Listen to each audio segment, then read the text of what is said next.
जय हिंद दोस्तों। ये वीडियो आपके लिए बहुत ही इम्पोर्टेंट होने वाली है। इस वीडियो में हम क्रम वाइज बहुत सारी बातचीत करेंगे। बस आपसे एक रिक्वेस्ट है कि लास्ट तक जरूर देखिएगा, क्योंकि ये आपको आत्मनिर्भर बनाएगी। कभी भी आपको फॉर्म भरना हुआ और कोई भी नोटिफिकेशन आएगा तो आपको ये नहीं देखना पड़ेगा कि ये कॉलम किस चीज़ का है। यहाँ पे जो सामने आपके शब्दावलियाँ दिख रही हैं, ये क्या है, इन सभी चीज़ों के बारे में हम बात करेंगे। और सबसे पहले हम आपके कमेंट का जवाब देंगे, उसके बाद फिर हम बात करने वाले हैं कि ये जो सीटें हैं किस तरीके से आप इनको पढ़ोगे और क्या पोस्ट प्रेफरेंस आपको कैसे रखना है। इन सारी चीज़ों के बारे में हम क्रमवाइज जानकारी देने वाले हैं, तो आप वीडियो में लास्ट तक जरूर बने रहिएगा। तो हम ये सिलसिला स्टार्ट करते हैं आपके कमेंट से। तो आपका पहला कमेंट यहाँ पे हम लेने वाले हैं, किसका, ध्यान से देखिएगा।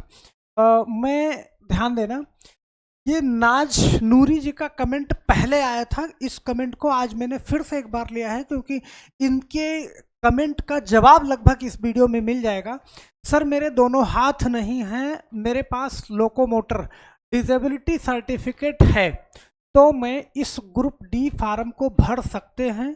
बाकी मैं सारा काम कर लेता हूं। सर, मैं अगली वीडियो में जवाब का इंतजार करूंगा। तो फिलहाल इसका जवाब मैंने एक बार दिया था, लेकिन आज इससे रिलेटेड मैंने इस वीडियो में कुछ चीज़ें रखी हैं, इसलिए इस कमेंट को फिर से ले लिया है। और यहाँ पे अगला कमेंट है, मैं एससी हूँ और दिव्यांग हूँ, क्या गुवाहाटी में फार्म भर सकते हैं? तो भैया आप लोग ज़रूर इस वीडियो को देखिएगा, ये वीडियो आपके लिए बहुत काम की होने वाली है। और thank you sir, very good. ये गणेश कुमार जी बोलते हैं, सौरभ कुमार जी बोलते हैं, सर दिल्ली जोन सेलेक्ट नहीं हो रहा है। तो दिल्ली जोन जो सेलेक्ट नहीं हो रहा है, आपको दिल्ली नहीं करना है, आपको चंडीगढ़ करना है। ओके, यहाँ पे सर दिल्ली वाले जोन शो नहीं हो रहा है। भाई, दिल्ली शो नहीं होगा। देखो, इस बात का जवाब मैं फिर से एक बार दे दूं कि दिल्ली नहीं शो होगा, आपको कहाँ पे भरना है? चंडीगढ़ में। तो इस चीज़ को ध्यान से समझ लीजिए आप कि चंडीगढ़ में भरना है। ओके। और सर एससी वाला बताएं सर। बिल्कुल, एससी वाला 2 जोन में भर सकते हैं क्या? तो मैं आपको बताऊं, ये प्रभाकर जी बोल रहे हैं, क्या मैं 2 जोन से भर सकता हूँ? हो जैसे आप सिकंदराबाद या दिल्ली चेन्नई 2 जगह से भर सकते? नहीं, आप एक ही जगह से भर सकते हैं। सर जी नमस्कार, सर जी एससी के लिए कहाँ फार्म भरे? ओके। और ये अगला कमेंट है, एसटी बोलिए sir, farm from Karnataka. Okay. Vishal ji बोल रहे हैं, सर जी ऑनलाइन क्लास कब से चालू होगा? बहुत जल्द, हो सकता है कि कल परसों में मैं आपको पूरी की पूरी इन्फॉर्मेशन दे दूं कि ऑनलाइन क्लास कहाँ पे कैसे चलेगी। एकदम से स्टार्ट होने वाली है। यहाँ पे एससी के लिए भी बताएं। बिल्कुल सर, वैकेंसी इंक्रीज होगा या नहीं होगा? भैया ये बात 14 फरवरी का बहुत सारे लोग इंतजार कर रहे हैं कि 14 फरवरी को वैकेंसी बढ़ेगा या नहीं बढ़ेगा। तो मैं आपसे बता दूं कि ना बढ़ने के 99% चांस हैं और बढ़ने के 1% चांस हैं। तो इस चीज़ को आप समझ लीजिएगा। सर बिलासपुर से फार्म भर सकते हैं, ओबीसी से हैं, रहेगा? सही है सर जी, हम गुवाहाटी से फार्म भरें, कैसा रहेगा? ओके। सर जी मेरे पास सेंट्रल कास्ट सर्टिफिकेट नहीं है, स्टेट वाला है, फार्म भर सकते हैं क्या? बिल्कुल आप फार्म भर सकते हैं अगर सेंट्रल कास्ट सर्टिफिकेट है आपके पास। ओके, सॉरी, स्टेट वाला सर्टिफिकेट है तो आप उसी को लगा करके भर दीजिएगा, लेकिन अभी उसको अप्लाई कर दीजिएगा कि वो भी बन जाए आपका। सही है। चलो, अब हम बात करने वाले हैं इसमें बहुत सारे। हाँ, जैसे इस कमेंट का कि सर जो है एससी के लिए वीडियो बनाइए, सर एसटी के लिए वीडियो बनाइए। तो मैं आपसे बताना चाहूँगा कि कुछ इस तरीके का इंटरफेस आपको यहाँ पे दिख रहा होगा कि यहाँ पे ओबीसी वाले ध्यान दें, ये पीछे मैंने वीडियो बना के अपलोड कर रखा है। फिर जनरल वाले ध्यान दें, सही है। फिर एससी एसटी वाले ध्यान दें, ईडब्ल्यूएस वाले ध्यान दें। ये सारे वीडियो मैंने बना रखे हैं। अगर आप चैनल पे नए हैं तो एक बार जाना, डिस्क्रिप्शन बॉक्स में इन सभी वीडियो का लिंक मैं डाल दूंगा, वहां से जा करके आप जिस कैटेगरी से हैं वो वीडियो देख लीजिएगा। तो आपको ये मालूम चल जाएगा कि किस जोन में हमारी कितनी सीटें हैं और कितने प्रतिशत सीटें हैं, तो उसी हिसाब से आपको अंदाजा लग जाएगा। और वहाँ पे एक सीक्वेंस में मैंने सीटों को सेट करके रखा है, पहले सबसे ज़्यादा, फिर उससे कम, फिर उससे कम, फिर उससे कम, तो इस तरीके से। तो ये डिस्क्रिप्शन बॉक्स में आपको ये मिल जाएगा। ओके, चलो अगली बात करते हैं आपको कि आपका जब ये नोटिफिकेशन आया था तो उसमें ये जो आपकी 14 पोस्टें दी गई हैं, इस चीज़ को बहुत ध्यान से समझिएगा। 14 पोस्टें दी गई हैं, इन 14 पोस्टों को, सही है, यहाँ पे डिवाइड किया गया है कि किसकी कितनी सीटें हैं। बहुत सारे लोग होंगे यहाँ पे, general, SC ST OBC EWS, इतना कॉलम तो आपको समझ में आ रहा होगा, ध्यान से समझना, EWS, और यहाँ पे टोटल भी समझ में आ रहा होगा। अब यहाँ से आपको थोड़ा सा कंफ्यूजन होगा कि ये CC, सही है, ये दोनों CCA भी आपको पता होगा, EXSM ये भी आपको पता होगा, लेकिन इन चीज़ों में थोड़ा सा आपको कंफ्यूजन है कि ये कौन से लोग हैं और ये वाला कॉलम ये किसका है। क्यों, अगर नहीं जानोगे, बहुत सारा क्राइटेरिया है, तो फिर आप कैसे इस फार्म को भर पाओगे। इस चीज़ को बहुत ध्यान से देखिएगा, एक एक चीज़ मैंने आपके लिए निकाला है यहाँ पे। चलिए सबसे पहले हम बात करते हैं EX सर्विसमैन। ये तो आपको पता होगा कि EX सर्विसमैन क्या है, ये पूर्व रिटायर हैं, पूर्व सैनिक हैं, सही है। इसका मतलब है क्या, पूर्व सैनिकों के लिए आरक्षित है, पूर्व सैनिकों के लिए आरक्षित है, मतलब वो सेना में काम कर चुके हैं, वहाँ से रिटायर्ड हो चुके हैं। अब वो भी एक्स्ट्रा अलग से फार्म डाल सकते हैं, एक और नौकरी के लिए उनको आरक्षण प्रदान किया जाता है, एज में छूट दी जाती है, तो ये होते हैं EX सर्विसमैन। इसके बारे में अभी हम और चर्चा कर लेंगे लास्ट में। दूसरी बात है CCAA। तो आप जानते हो कि कोर्स कंप्लीटेड एक्ट अप्रेंटिस, इसका मतलब ये है कि अप्रेंटिसशिप कोर्स कंप्लीट कर लिया है उस व्यक्ति ने, जिसने, जैसे आपने किसी ट्रेड से ITI किया, तो ITI करने के बाद उसी ट्रेड की, उसी वो कार्य अनुभव आप उसी जगह पर जा कर के ले चुके हैं, मतलब जैसे आप नौकरी कर ही रहे हैं, सही है। बस यही है कि आपका सिलेक्शन नहीं है, वहाँ पे आप सिर्फ कार्य अनुभव लेने गए हैं, तो आपको एक प्रमाण पत्र दे दिया जाता है। ये होता है क्या, अप्रेंटिस। यहाँ से बात आती है तीसरे नंबर से। अब आपको बहुत ध्यान से देखना है कि VI क्या है। यहाँ पे विजुअली इम्पायर्ड, इसका मतलब है कि दृष्टि बाधित, सही है, VI। अभी बाद में दिखाएंगे, सारा देखना भी आपको दिखाएंगे कि आप उसमें कैसे देखोगे और किस तरीके से पोस्ट प्रेफरेंस दोगे। इसका मतलब है क्या, VI का मतलब है क्या, विजुअली इम्पायर्ड, दृष्टिबाधित उम्मीदवारों के लिए आरक्षण। जो दृष्टिबाधित हैं, मतलब जिनकी दृष्टि कमजोर है या बिल्कुल दृष्टि है नहीं, उनके लिए क्या आरक्षण है और कहाँ कहाँ पे सीटें हैं। जब आप इसका मतलब समझोगे फिर आप देख पाओगे। और ये वीडियो आपके लिए देखना इसलिए उचित बनता है कि अगर कोई व्यक्ति ऐसा है कि जिसको आप जानकारी दे सको, ये आपके लिए बहुत ही महत्वपूर्ण हो जाएगा। तो ये VI श्रेणी में आंशिक या पूर्ण दृष्टिबाधित उम्मीदवार शामिल हैं, जिन्हें नौकरी में विशेष सुविधाएं प्रदान की जाती हैं। तो यहाँ पे अगर मान लीजिए कम दिखाई दे रहा है या फिर पूरी तरीके से नहीं दिखाई दे रहा है, इस कंडीशन पे है यहाँ पे। चौथा पॉइंट ये है हमारा LD, लोकोमोटर डिसेबिलिटी, मतलब गतिजन्य अक्षमता।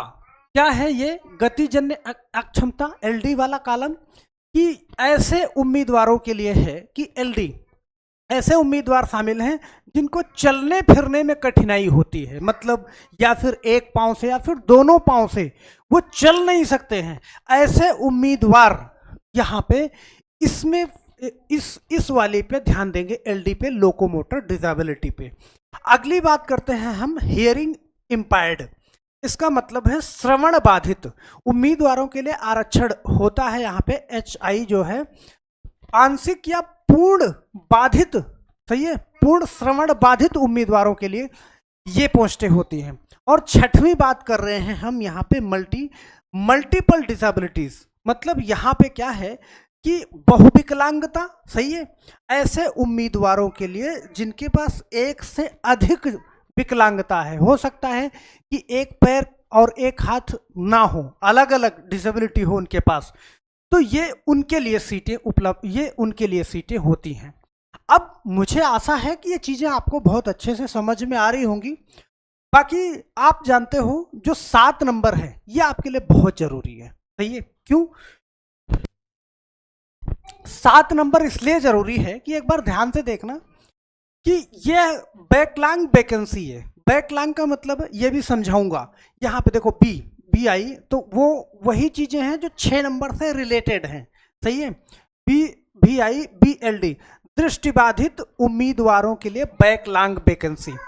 फिर ये एल डी, गतिजन्य अक्षमता वाले उम्मीदवारों के लिए बैकलॉग वैकेंसी। फिर एच आई, श्रवण बाधित उम्मीदवारों के लिए बैकलॉग वैकेंसी। और बी एम डी बहुविकलांगता वाले उम्मीदवारों के लिए बैकलॉग वैकेंसी। तो ये कौन सी वैकेंसी है भाई, आप यहाँ पे देख पा रहे हो कि जो मैंने पीछे ये दिखाया, बैकलॉग का मतलब ये है ये कि B I B L D B H I B M D, तो ये कौन सी वैकेंसियां हैं, ये वाला कॉलम। हालांकि ये किसका मैंने लिया है, मुंबई का लिया है, वेस्टर्न मुंबई का लिया है। यहाँ पे आप देख पा रहे हो B I B L D B H I, ये सारे के सारे कॉलम आपको 0 नजर आते हैं, सही है।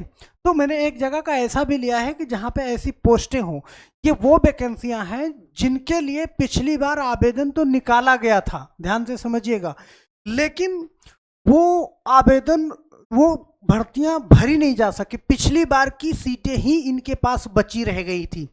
तो ये वो वाली वैकेंसी है। जैसे एग्जाम्पल के लिए मैंने इलाहाबाद का ये लिया है, प्रयागराज का। यहाँ पे आप देख पाओगे कि हर जगह पे आप देखो बी आई, यहाँ भी असिस्टेंट SNT में यहाँ पे देखो एक पोस्ट आपको नजर आ रही है, सही है। आप देखो यहाँ पे BLD, ये बैकलॉग वैकेंसी है, मतलब पिछली बार भी निकाली गई थी लेकिन ये भर नहीं पाई, ऐसे कैंडिडेट नहीं मिले। यहाँ पे देखो एक वैकेंसी यहाँ भी है, ये वाली एक वैकेंसी यहाँ भी है। तो जो विकलांग लोग हैं वो पोस्ट प्रेफरेंस उसी हिसाब से देंगे, क्योंकि ये बहुत जरूरी चीजें हो जाती हैं। जब ये डाटा, ये नोटिफिकेशन आपके सामने होगा तो आप उसको अच्छे से पहले देख लीजिएगा, ओके। अगर जरूरत हो कि आप कहाँ पे भरो तो ठीक है, थोड़ा सा माथापच्ची मुझे करना पड़ेगा, सिर्फ इतने का मैं आपको बताऊंगा कि कहाँ पे आपको भरना पड़ेगा। अगर जरूरत पड़े तो आप मुझे जरूर कमेंट करिएगा, सही है। क्योंकि मैंने ये डाटा नहीं लिया, क्योंकि इसमें बहुत टाइम लग जाएगा, तो वो डाटा नहीं लिया, ये मैं आपको समझा दूंगा। तो ये आप डाउनलोड करके यहाँ से आप देख करके आप फार्म भर दोगे और पोस्ट प्रेफरेंस उसी हिसाब से दोगे जहाँ पे आपको पोस्टें उपलब्ध नजर आएंगी, ओके। तो हम आशा करते हैं ये चीज़ें समझ में आ चुकी होंगी। थोड़ी सी और जानकारी हम ले लेते हैं कि UR, ये तो सब लोग जानते होंगे कि UR वो पोस्टें हैं जो अनारक्षित श्रेणी का है, मतलब सामान्य वर्ग का, जिनको कोई आरक्षण नहीं मिलता है, जनरल वर्ग के हैं।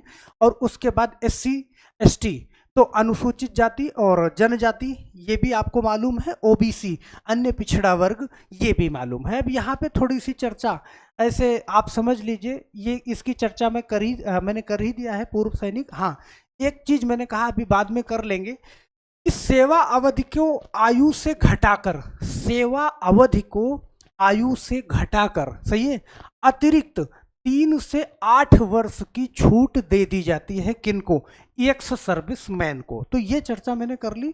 अब यहाँ पे CCAA, ये तो बात बता ही दिया हमने, सही है। अब ये चीज आप ध्यान से देख लीजिएगा, इस चीज को, जो कि मैंने एक साथ में फिर से इसको लिख दिया है कि जब आप खोलो तो यहाँ पे आप अपनी सीट को पहले उस जगह पे जाके आप कहाँ से फार्म डालेंगे। देखो जो कमेंट था ना, उसका जवाब मुझे लगता है कि मिल गया होगा कि आप उस जगह से फार्म डालोगे जहां पर आपके लिए सीट उपलब्ध है, ओके।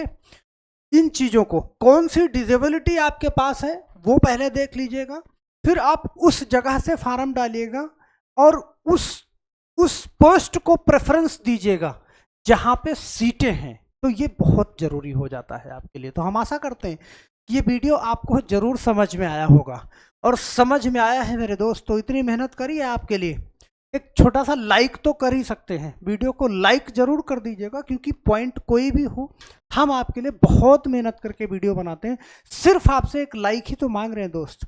फिर अपने मन की बात आप कमेंट बॉक्स में जरूर लिख दीजिए, आपका कोई सवाल हो तो हम अगली वीडियो में या फिर अगली वीडियो में आपके सवाल का जवाब हम आपके पास तक लेके जरूर आते हैं। जैसे मैंने अगला वीडियो बनाया तो उससे पहले अगर आपका कमेंट आया है तो मैं आपके सवाल का जवाब जरूर लेके आता हूं। तो हम आशा करते हैं मेरे दोस्त कि ये वीडियो आपको जरूर पसंद आएगा। हम आपके लिए ऐसा पैकेज ला रहे हैं कि जहाँ पे अपना फ़ोन नंबर तक आपको उपलब्ध कराएंगे, सब कुछ कराएंगे। वहाँ पे आपको मैथ की क्लास बेहतरीन पढ़ाएंगे भी, सारी चीज़ें मैं आपसे पूरी तरीके से कनेक्ट रहूँगा, भले ही दूर हूँ। तो बस ये 1-2 दिन में वो सारी सेवाएं उपलब्ध हो जाने वाली। तो बस आज के लिए मेरे दोस्त सिर्फ इतना ही। अगर आपका भी कोई सवाल है, आपके भी मन में कोई सवाल है, तो आप मुझे कमेंट जरूर करिएगा। तो हम आशा करते हैं ये वीडियो आपको बहुत अच्छी लगी होगी। चैनल पे नए हैं तो सब्सक्राइब जरूर कर लीजिएगा। जाते जाते वीडियो को एक बार लाइक करके जाना। बस आज के लिए इतना ही, फिर मिलते हैं नेक्स्ट वीडियो में। तब तक के लिए आप सभी लोगों का बहुत बहुत धन्यवाद। जय हिंद।